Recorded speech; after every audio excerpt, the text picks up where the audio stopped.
भाई आज आपको गरीब रहने के तरीके बताने वाला। गाड़ी खरीदनी है, अपने शोरूम से निकालनी है, टका टक लेते ही ताकि वो डेप्रिशिएट हो जाए ठा कि खुदा ना खास्ता अगर कुछ हो जाए गाड़ी को तो इंश्योरेंस कंपनी आपको डेप्रिशिएटेड प्राइस के हिसाब से पैसे देने।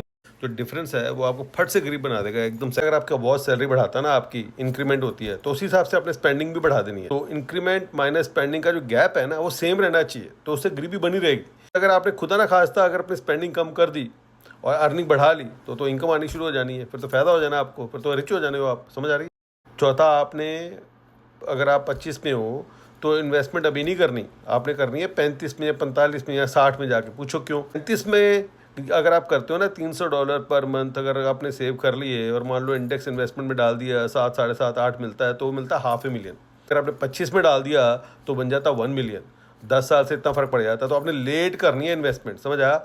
जितनी भी रिच स्कीम्स है ना जो आपको ट्रेनिंग देती हैं, जैसे क्रिप्टो की ट्रेडिंग हो गई, फ्लिप के कोर्सेज होते हैं, उनको ज्वाइन करो। पूछो क्यों? भाई उन लोगों को पैसा कमाना आता है, इसीलिए तो टके टके कोर्स बेच रहे हैं आपको। अक्लमंदी वाले सोचो, अगर उनको इतना ही पता होता है, इतना ही पैसा कमा रहे तो जाके आके कोर्स बेचते हैं ऐसे। उनकी वहाँ नहीं चली, आपको गरीब करने आए हैं। इंस्टाग्राम में ऐसे ऐसे दोस्त ढूंढने हैं जो आपने आपको रिच फील करा रहे हैं और रिच दिखा रहे हैं, ताकि आपने उनको कॉपी करना है। कम्पीट करने के चक्कर में जेब से पैसा जाएगा, क्योंकि कॉपी कर रहा है ना भाई को, तो उनको भाई को कॉपी करने के चक्कर में जल्दी गरीबी आएगी। टैक्स स्ट्रेटजी अगर बनानी हो ना तो आपने ऐसे सीपी के पास जाना जो सबसे सस्ता हो। कुछ तरह एक ही चीज बताए, जैसे मान लो अगर आप W2 पे हो और आपकी सैलरी आ रही है 80,000, भाई 30% करेगा, आपका 24,000 चला गया। क्या करने पैसे बचा के? अगर कोई ढंगा बंदा पकड़ लिया, उसने कह दिया ना ना ना एस्कॉर्प खोलनी है, एस्कॉर्प खोलने के बाद आप अपने बच्चे को सैलरी दे सकते हो। एस्कॉर्प में अगर आप अपना एक्सपेंस दिखा देते हो, मान लो आपने 20,000 दिखाया तो इनकम 80 की है, वो 60 हो जानी है। 60 के ऊपर टैक्स लगना, आपका 12,000 का फायदा हो जाना है। 12,000 आपकी इनकम बना देगा खामखा। जितनी की बुक्स है ना उनको पढ़ते रहना, डरे रहना एकदम। हमेशा एकदम लॉजिक को अपना स्ट्रॉन्ग रखना है, एक्शन नहीं करना। एक्शन करोगे खामखा रिएक्शन हो गया, काम चल पड़ा तो धंधा चल पड़ेगा, पैसे आने शुरू हो जाने।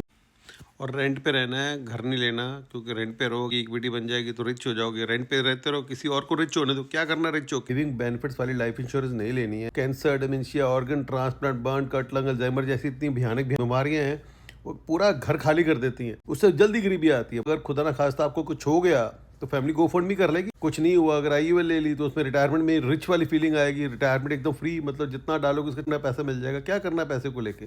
कोई आपको पता हो तो बताना भाई को। Take care, bye.